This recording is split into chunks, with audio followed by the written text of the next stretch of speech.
¿Alguna vez te has sentido tan solo, tan abandonado por el mundo, que el desierto parecía tu único compañero fiel? Imaginen una vasta extensión de arena y cactus, donde el sol es un juez implacable y cada sombra es un espejismo. En este lienzo de soledad, a principios del siglo XIX, una joven madre y su pequeño hijo luchaban por cada amanecer. ¿Lograrían encontrar un oasis de esperanza en el lugar menos esperado? Prepárense para una historia que les hará creer en la fuerza del espíritu humano y en la conexión que trasciende cualquier frontera. La cabaña de adobe, apenas un montículo de barro y paja, se alzaba como un grito silencioso en medio de la inmensidad del desierto de Sonora. Ahí vivía Isabella, una mujer joven, pero con la mirada de quien ha visto más inviernos de los que su edad sugeriría. Su hijo, Mateo, de apenas 5 años, era su luz, su motor, la única razón por la que sus piernas seguían moviéndose cada día. La guerra, la escasez y la crueldad de los hombres la habían despojado de todo, obligándola a buscar refugio donde nadie más querría estar, en la tierra indómita, lejos de cualquier población. Para algunos, en los ranchos cercanos, Isabella se había convertido en un susurro, una figura etérea que se veía al atardecer, recogiendo raíces o espantando coyotes de su escaso ganado. No esperaba visitas, y mucho menos imaginó que su historia cambiaría el día en que un atronador galope rompió la calma del desierto. Al principio era apenas un murmullo, un soplido en la lejanía, pero luego se volvió un estruendo, como si el corazón de la tierra cobrara vida. Isabella se aferró a Mateo, escondiéndolo detrás de su delgada falda. 6 figuras a caballo emergieron del horizonte, recortándose contra el sol poniente. Su presencia era majestuosa. Trenzas largas, capas de piel de venado, hombros anchos y orgullosos. Eran apaches, no la imagen feroz de los cuentos, sino hombres reales, serenos, silenciosos. Lo último que quería Isabella eran problemas, pero al mirar con más atención, vio que uno de los guerreros, un joven de rostro fuerte, se desplomaba sobre la silla de montar, con sangre empapando su túnica. Una herida profunda en el costado izquierdo. Los otros 5 guerreros bajaron de sus caballos. Sus ojos oscuros se posaron en Isabella con una mezcla de sorpresa y desconfianza. El líder, un hombre de estatura imponente y mirada penetrante, se acercó lentamente. Su nombre era Kai, y sus ojos reflejaban la sabiduría de un centenar de atardeceres. Con un gesto, indicó al guerrero herido. Aunque el miedo le oprimía el pecho, Isabella vio en esos ojos no amenaza, sino una súplica silenciosa. Comprendió que estaban pidiendo ayuda contra todo pronóstico, y a pesar de la aprensión inicial de sus compañeros, Kai depositó al joven guerrero, de nombre Naku, en la cabaña de Isabella. Los otros apaches esperaron a una distancia prudente, observando cada movimiento. Los primeros días fueron de tensión silenciosa. Isabella, con su escaso conocimiento de hierbas y su instinto maternal, cuidó la herida de Naku. Mateo, con la inocencia de un niño, se acercaba a los imponentes guerreros con una curiosidad que derretía sus barreras.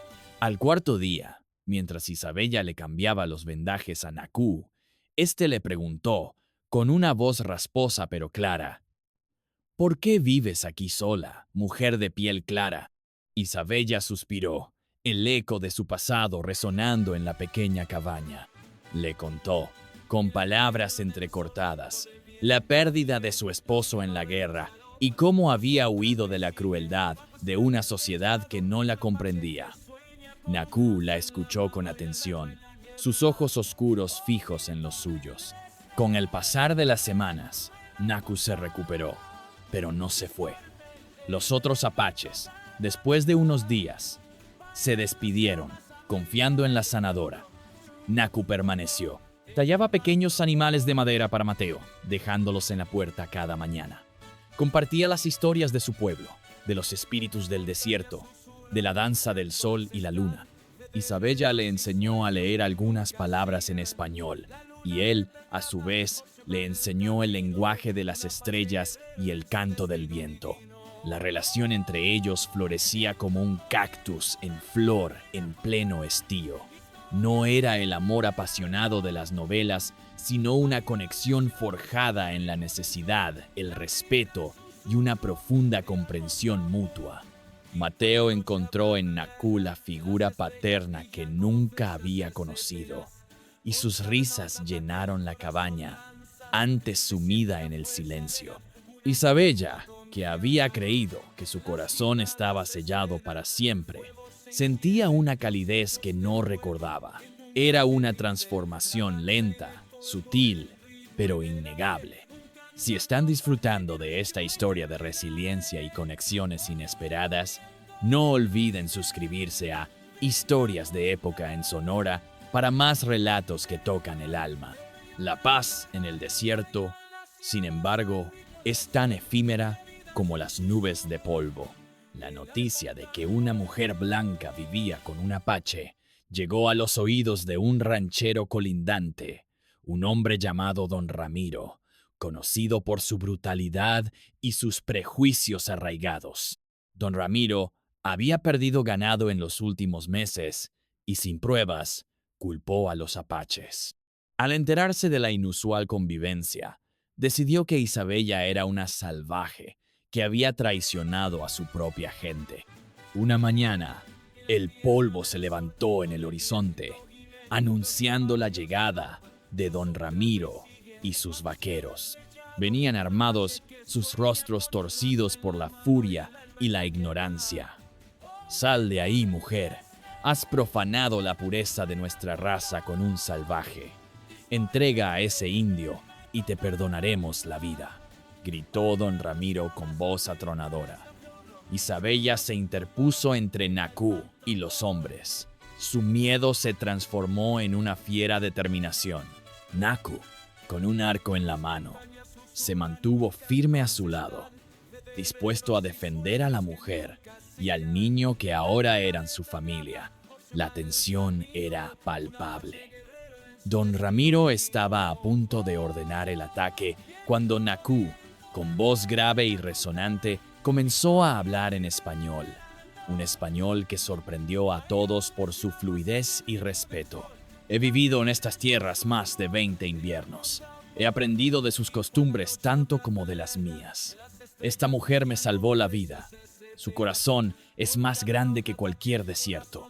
No busco conflicto, solo vivir en paz con mi familia». Las palabras de Naku, llenas de dignidad y sin rastro de agresión, descolocaron a Don Ramiro. La figura imponente de Naku, junto a la valiente postura de Isabella, que no apartaba la mirada, sembró una semilla de duda en la mente del ranchero.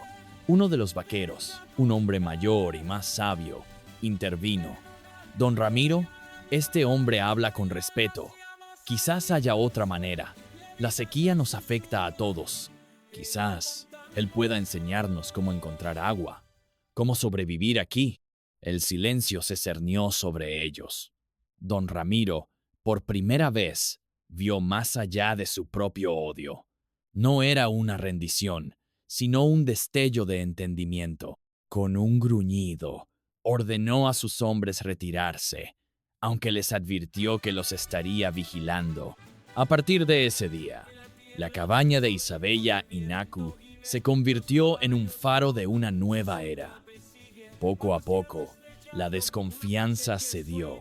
Naku, con sus conocimientos ancestrales del desierto, ayudó a los rancheros a encontrar nuevas fuentes de agua y a entender los ciclos de la tierra.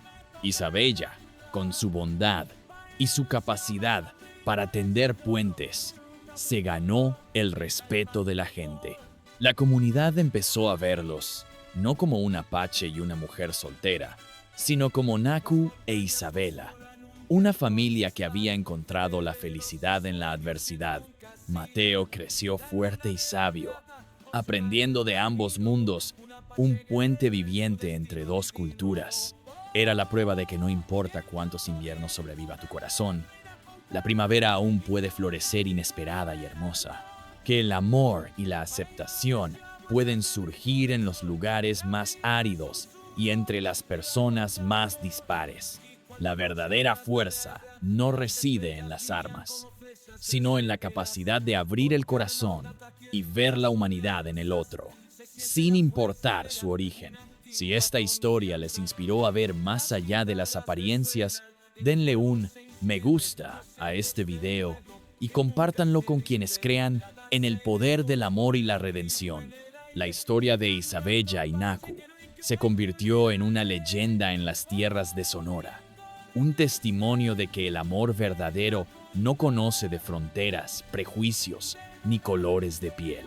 Su cabaña, que una vez fue un símbolo de soledad, se transformó en un hogar lleno de risas, aprendizaje y un amor inquebrantable. Si esta conmovedora historia de resiliencia, amor entre culturas y segundas oportunidades les ha llegado al corazón, no duden en dejar un comentario.